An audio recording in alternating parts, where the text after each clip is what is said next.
think it was important to make this book for ourselves, first of all, so we can reflect on our journey and so we can show others what they can achieve within an intercultural group setting. I think it was important to make this book because most of the women thought they weren't interesting enough to be in a book, and I don't think that's true. I think that their stories were all so fascinating, and so I think that making a book and putting them in it and putting their stories in it, it sort of validates them in a little bit of in a small way.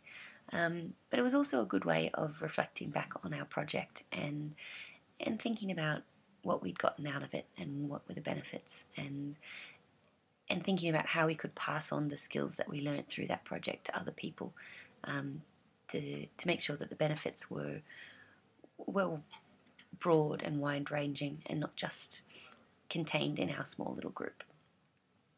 We felt like we needed a gift that we could pass on to other people, so we could share our stories, journey and experience together within the Creative Connection group.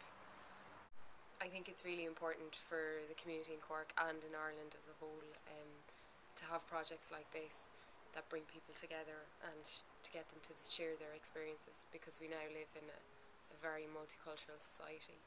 The book is a nice thing to have to inspire other people who might like to get involved in projects like that. The creative side of it, we had how-tos and step-by-steps in the book as well, so it's really nice for people if they want to do their own creative projects. It can be helpful. Other art centres, other cultural organisations in the city, letting know people in Cork City, letting them know what's happening up here in Mayfield, and then through the country as well, that a project like this happened and who benefit from it and the people that were involved. So I think it's really nice if we share our stories, which was the basis of the book. I think it was important to make this book so we, through the art we made and our stories that were told, we could pass it on through this book.